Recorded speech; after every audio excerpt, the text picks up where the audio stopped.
Good morning, my friends. It's day 34 on the PCT. 6 a.m. and I'm heading towards some lake. We have 4 miles to walk to a road, and we're being picked up so we can be driven to Acton so that we can pick up our resupply. Because by the time we get into Acton, it's going to be the weekend and we won't be able to get it. Oh, this is really beautiful. I got into camp last night and I was just wrecked, man. I know I've said that before, but there's a difference between being mentally wrecked and physically wrecked. And last night, I was both.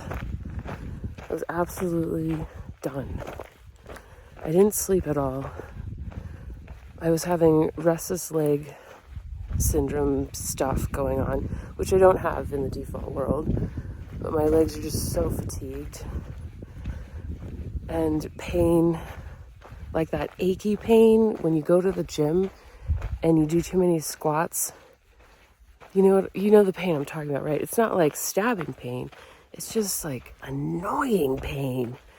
Like the kind of pain where you're just like, oh my God. And every time I moved, it would be like, oh, Lord. Couldn't get comfortable. And then I just sat still for a second. I was like, okay, what's going on here? Because sometimes you get yourself into one of those moments where you're in such like mental misery that nothing, 12 gold bricks is not going to make you happy, right? So I just thought to myself, okay, what's going on? What has led to this mental exhaustion and physical exhaustion?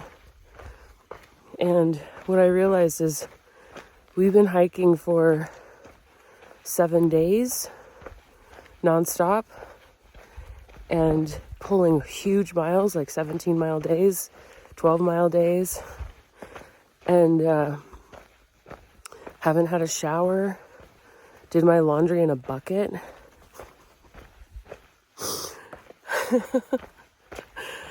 And I've been experiencing some pretty severe allergies for the last 4 days. So I can't breathe at night.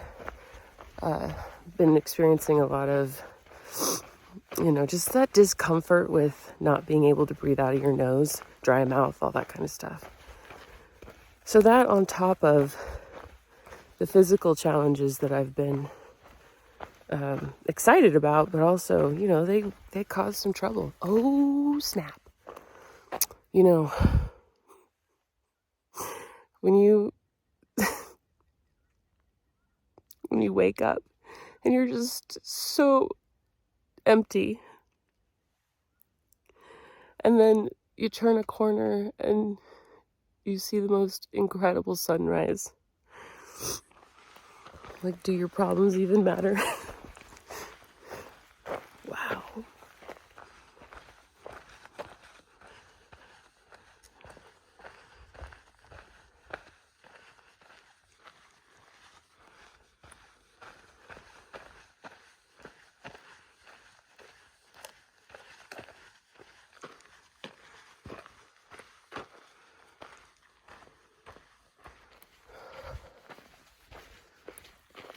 Wow.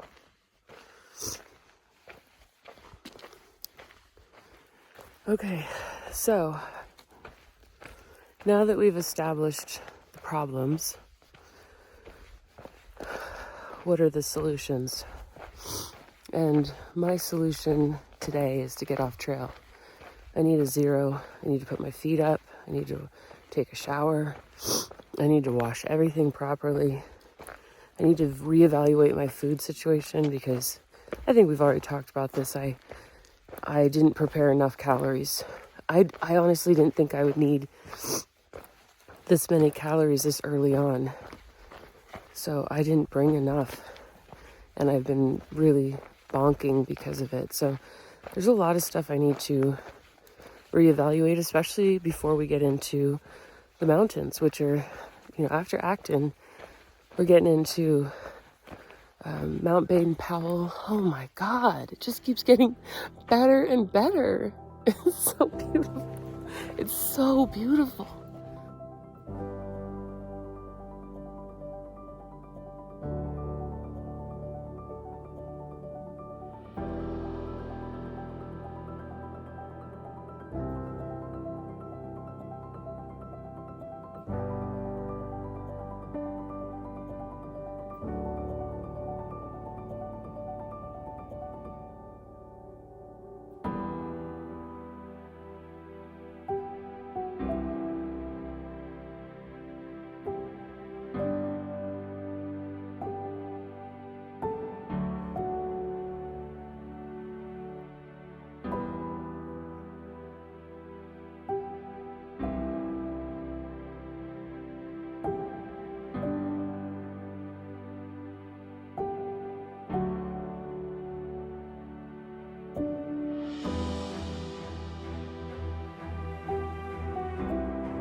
Okay, so now that we've established what the problem is and how to solve it, my job today is to find a place to hunker down with a washing machine and a shower, preferably a bathtub, so I can soak. And yeah, just hunker down for 24 hours. Just rest my body. Rest my body. I mean, Blaze from Blaze Physio, she, I've had a couple of telehealth conversations with her over the last month, and she reminds me every time, you're working as hard as a lot of like professional athletes, but you're not going home to a nice soft bed at night and a massage therapist and cooked meals and all this kind of stuff. Like, it's hard, and we have to take breaks, and we haven't had a break in at least 7 days. I don't count Hikertown because it was a very quick Nero, and we had a 17-mile day beforehand, and then that day, very next day we did 5, and then the next day we did 10, and it was all uphill. And it was just like, we haven't had a break. We just haven't had one yet. And so, look at that.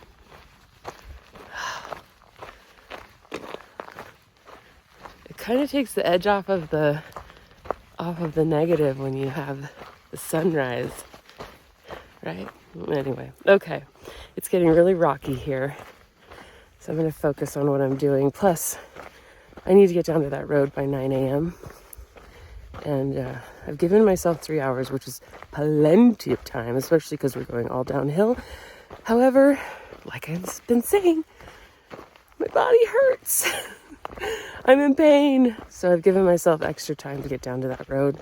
The tramway is still behind. They feel like they can do it in 2 hours, which is great. I feel like that's cutting it too close for me. So, especially when you've got sunrises to film.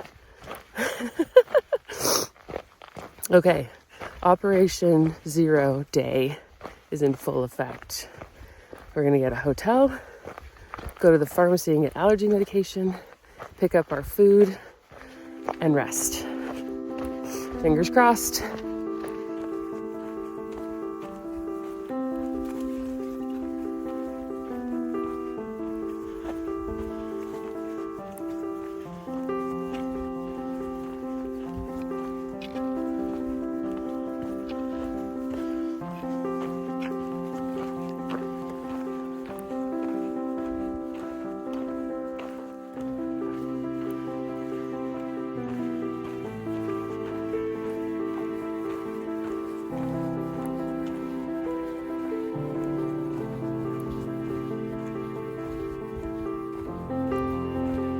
I was just thinking, because what else are you going to do?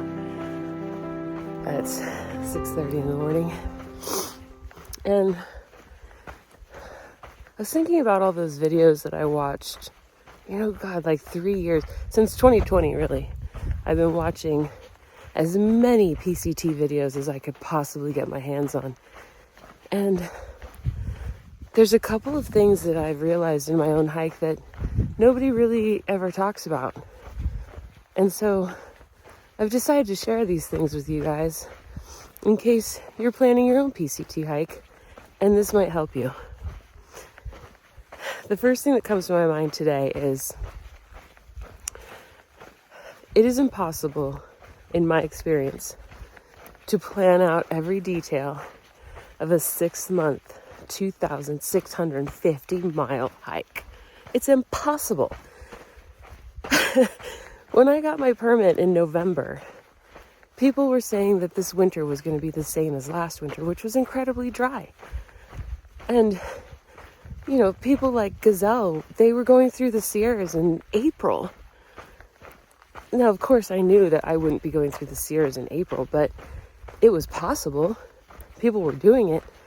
And then all of a sudden, all the snow dumps, all the rain hits, all the temperatures drop. Everything is a catastrophe, and people are freaking out. Nobody knows what the hell's going on. People are dropping out, giving up their permits and what have you. How do you plan for something like that? You don't. You have to remain flexible. I brought all my snow equipment, ice axe, crampons, waterproof socks on day one because, we were being told that there was snow in Campo. And up until about 4 days before I started, there was. There was. Now, I've been carrying around this extra 5 pounds for the last 34 days. I've used my ice axe once. I've never used my crampons. And I've used my snow socks maybe twice. Or my waterproof socks maybe twice. That's it. But I'm still carrying them around. What's my point? My point is that if you're going to do this hike, make sure that your very first focus is to be as flexible as possible. Change your food when you need to. Do you need more? Do you need less? I, for example, do my very best to stay away from all processed foods, sugar and flour. Impossible on this trail. Impossible. So my point is that, in order for me to not pass out on the top of a mountain and to get the nutrients that I need, including sugar, including, what are they called? Simple carbs or not the complex ones, the ones that break down super quick, that give you energy right off the bat. I gotta be flexible. I gotta change my food. Do I send my ice stuff forward to Big Bear? I just got word from Witch and Wiki that things are melting in Big Bear, which is fantastic. So by the time I get there, I might not even need it, but I still have it. So then you start looking at, injuries and stress on your body because you're carrying extra weight. And is it more beneficial to have the proper equipment, even though it might be stressing out your body and you might not use it? You know what I mean? Be flexible. I could go on and on with all of the situations that I think about at 4 o'clock in the morning, as far as like, am I doing it the right way?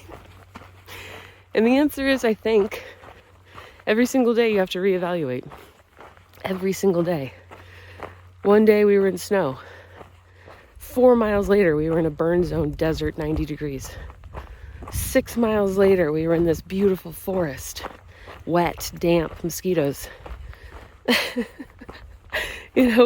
One night we're sleeping on top of a mountain with insane wind. The next night we're sleeping in a canyon that's warm and safe. Whoop. It's so diverse out here, and I don't know what I'm trying to say. Now I'm just rambling, so I'm going to stop. My point is, be flexible. Don't try and plan out every single day or every single section. It doesn't work. It doesn't work. It just doesn't work. I'm glad that I prepared food. I'm glad that I have resupply boxes. But I asked my mom, I said, Mama Shred, don't send me anymore. I gotta figure this out. I went on to Amazon. Reluctantly, I hate Amazon, but it's gold out here. And purchased some new food. I'm gonna test it out. I got some really good advice from some vegans that I met, and I'm excited about bumping up my calories. Yep, be flexible, that's my point. Oh, there's the lake. Oh, hell yeah. Hell yeah. All right. The puddle walker, Bill and Bev are down there right now waiting for us, like I said, to take us to get food, and I'm so excited. So excited. These flowers, although beautiful, are trying to kill me. To the drugstore! Oh, Mama needs some allergy medication.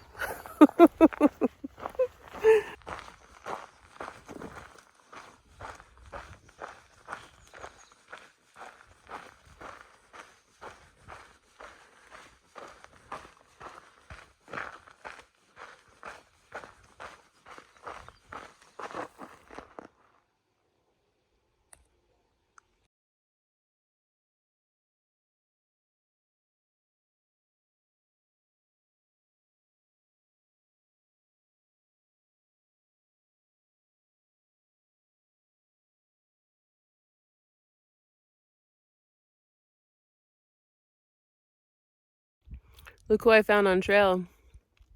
It's wrong way. Hi everyone. Snickers bar. Breakfast of champions. We're running on empty, man. We're sitting here at the road waiting for Puddle Walker to come pick us up so we can get into Acton to resupply and hopefully zero.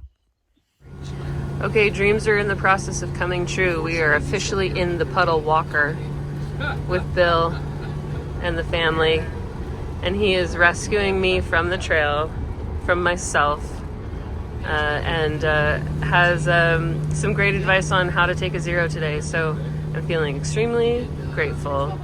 Thank you, Bill. Yeah, because it's downhill, mostly downhill. And then the last floor, and then where we get off, we'll go back, and it's 6. Look at this puppy. Yeah. Oh, baby. Okay. Just picked up some resupplies at the Acton market, and now I'm going to the post office to get all of my Amazon stuff. Hopefully this means that I'll be able to have some good calories here. I am in the most incredible hotel room, you guys. It's a suite. And I just had an incredible shower and I feel clean. There's laundry, there's a bathtub. I'm gonna take a bath with Epsom salts later, and I am thriving. So I'm gonna end it here now because I'm just gonna plug this device in and not look at it again until hopefully 2 days from now. We'll see. We'll see what tomorrow brings. Thank you so much for coming along with me on this journey. It was a short one, but a good one. And I'm glad that I'm taking a zero. I feel much better already.